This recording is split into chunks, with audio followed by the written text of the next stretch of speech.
In part 4 of this video series, I mentioned that Cincinnati Union Terminal is built upon land which was originally the old Southern Railroad classification yard. Just east of the Southern classification yard, there was a city park known as Lincoln Park. Records show that Lincoln Park was created between 1868 and 1870 and was more than likely named after Abraham Lincoln. The park itself comprised a rectangular plot of ground having a lake with an island. An ornate gazebo was located on the island and served as a bandstand.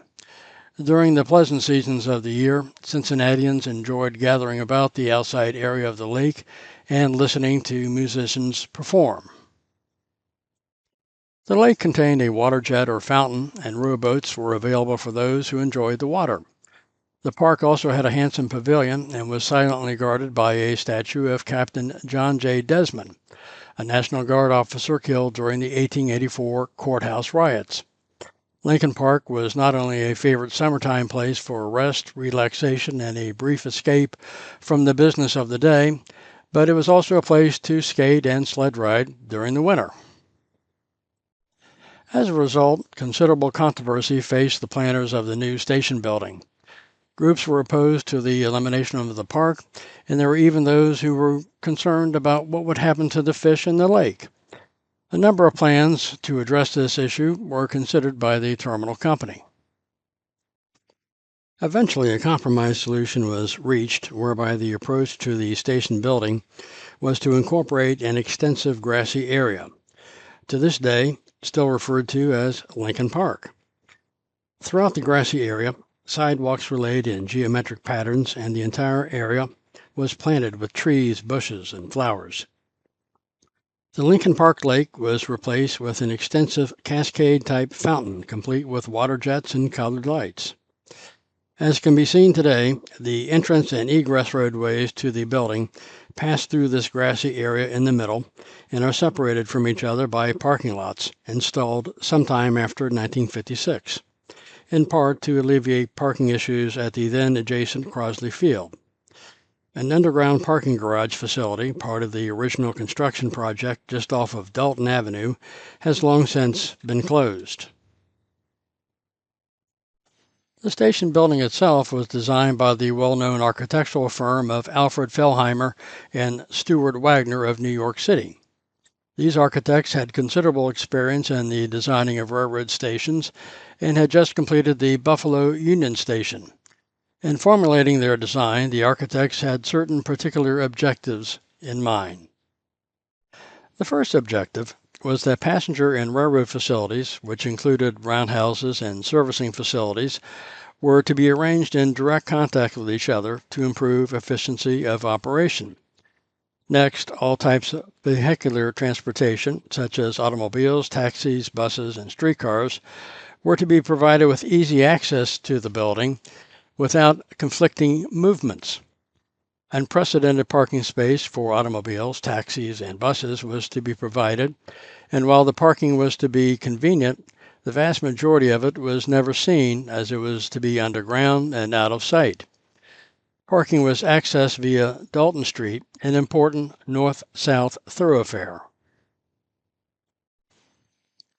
One thing that wasn't present in the building was a connection to interurban railroads, which I covered in an earlier program.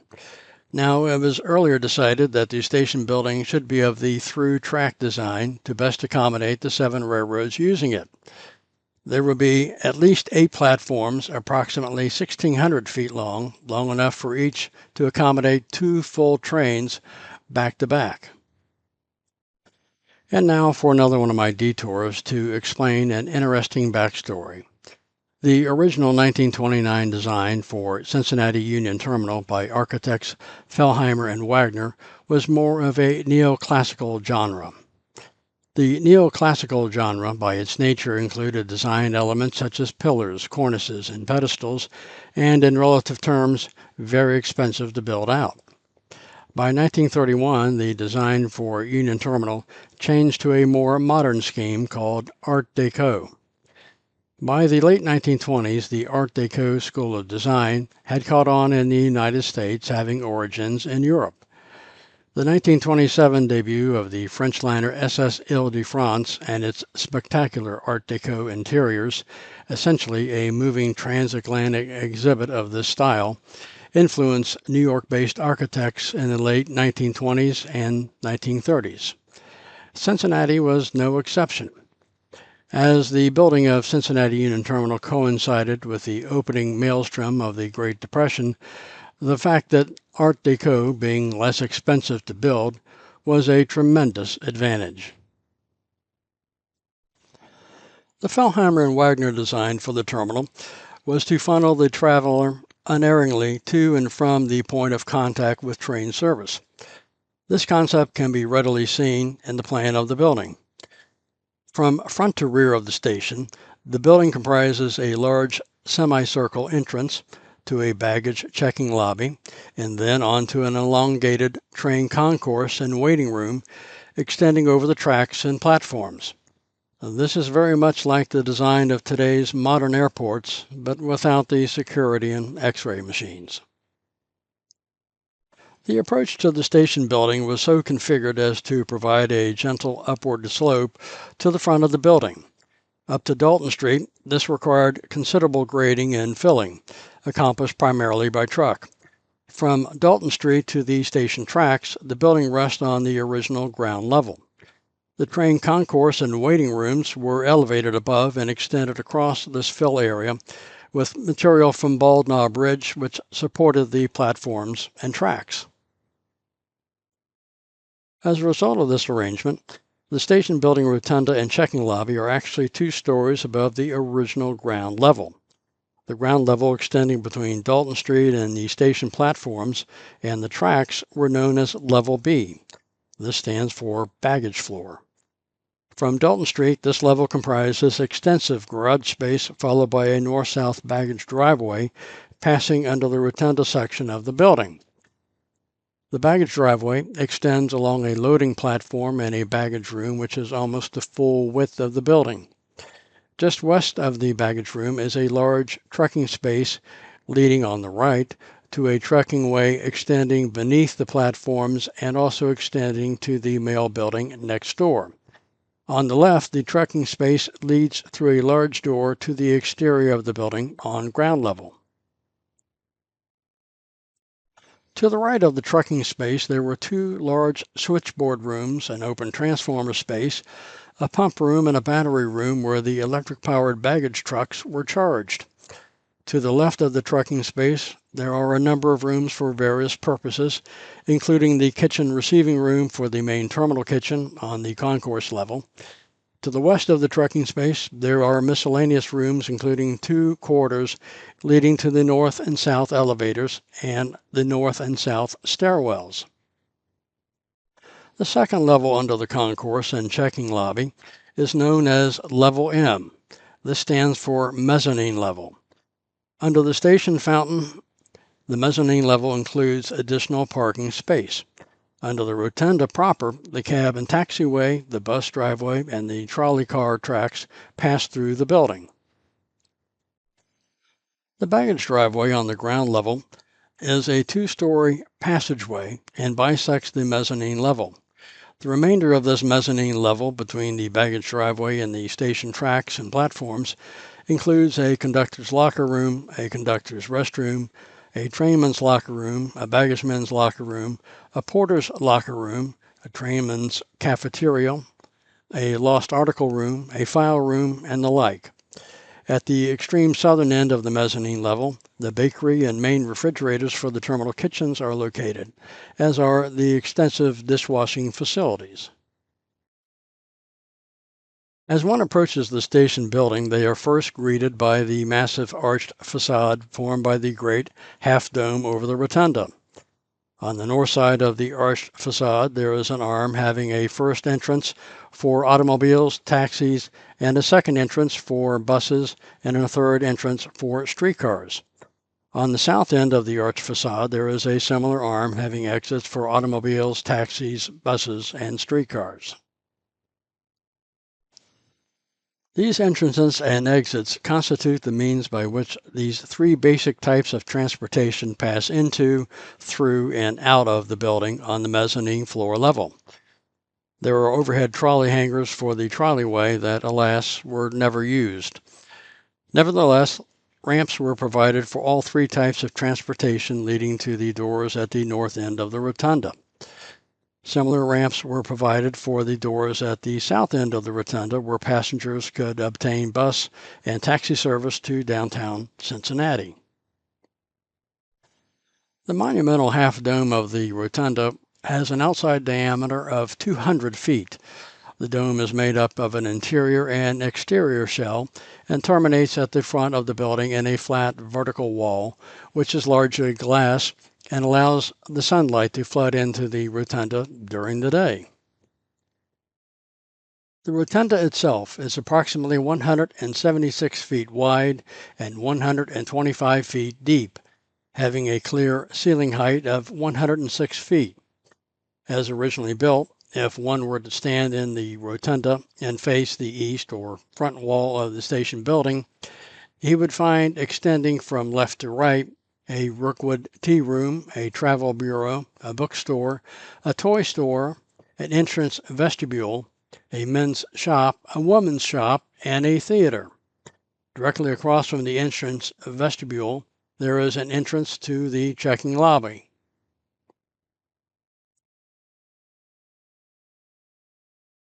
Along the long, curved north wall of the rotunda, there was originally a news shop, followed by a row of 18 ticket windows. Along the corresponding curved south side of the rotunda, there was originally a soda fountain, followed by an entrance to the lunchroom and the main dining room, a Western Union office, another news shop, and a drugstore. As originally built, the checking lobby leading from the rotunda to the train concourse and waiting room had a large room to the right, or north, comprising a baggage check room, and a large room to the left, or south, constituting a parcel check room. It will also be evident from the floor plan that the building itself had a north and south wing extending from the checking lobby. The north wing included the men's restroom, clerk's office, and the president and director's room. The south wing included a women's restroom, main dining room, and kitchen. Continuing through the checking lobby toward the train concourse and waiting room, one would find on the north wall the entrance to the men's lounge, a bootblack, and a barber shop. On the south side, there was an entrance to the women's lounge and traveler's aid. The train concourse and waiting room was a massive chamber, 410 feet long, 78 feet wide, and having an arched ceiling 36 feet above the floor at its crown. At the east end or entrance end of the train concourse and waiting room, there is to the right an outbound train bulletin and an entrance to the passenger agent's office.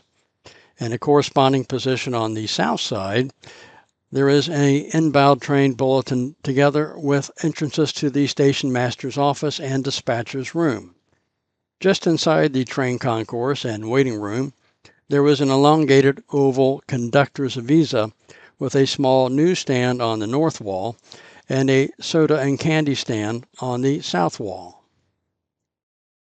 The north wall of the concourse included north gates 1 through 15. Similarly, the south wall contained south gates 1 through 15. At the furthest or west end of the concourse, there was a luncheonette, flanked by telephones and surmounted by an elongated lighted sign that gave news headlines in lettering which traveled across it. While the traveler wouldn't necessarily be aware of it, the station had 6 additional floors. All of these floors included passageways about the rotunda between the inner and outer shell, and passageways along the front or east wall of the buildings between its 2 glass walls. These previously mentioned passageways are of interest in that the floors are also made of glass. The part of the second floor which constitutes the south wing of the building contains a number of offices and a series of 3 private dining rooms which through the use of folding walls may be made into a single private dining room. That portion of the second floor which extends over the north wing of the building originally included a number of railroad offices, the terminal manager's office, and an extensive telephone equipment room. Since the second floor is the top floor of the north and south wings of the building, the remaining third floor is currently the home of the Cincinnati Railroad Club. The fourth, fifth, and sixth floors comprise primarily of some unassigned rooms and passageways about the rotunda. The fourth floor is of interest in that it includes the access chamber to the large clock on the front wall of the station building. Just east of the entrance end of the concourse, the station building has a two-story control tower, frequently referred to as Tower A. The first floor of this structure, constituting the fourth floor level of the building, included a battery charging room, the signal maintainer's office, and an extensive instrument room. The second level of the structure, which is the fifth floor level of the station building, included elevator mechanical rooms for the north and south elevators, the signal superintendent's office, restrooms and locker rooms for the signalmen, and the primary control room from which all train traffic into and out of the station was supervised. After abandonment by the passenger railroads in the 1970s, this room became the home of the Cincinnati Railroad Club until renovation of the building in the mid-2010s. We hope you enjoyed this program. This series is intended to allow the viewer to understand just how massive the Cincinnati Union Terminal is and the extent to which every part of it was carefully designed for the comfort and convenience of large numbers of passengers. Join us next time as we continue with Part 6 of the series when we delve into the next stages of the Cincinnati Union Terminal construction. If you like this type of content, hit the thumbs up button below and share our videos with your friends. It helps the channel out. And please hit the subscribe button to be notified of new videos on our channel. We'd like to thank the Cincinnati Railroad Club and its members for the support in making these videos and our channel possible. Until we meet next time on the High Iron, stay safe out there.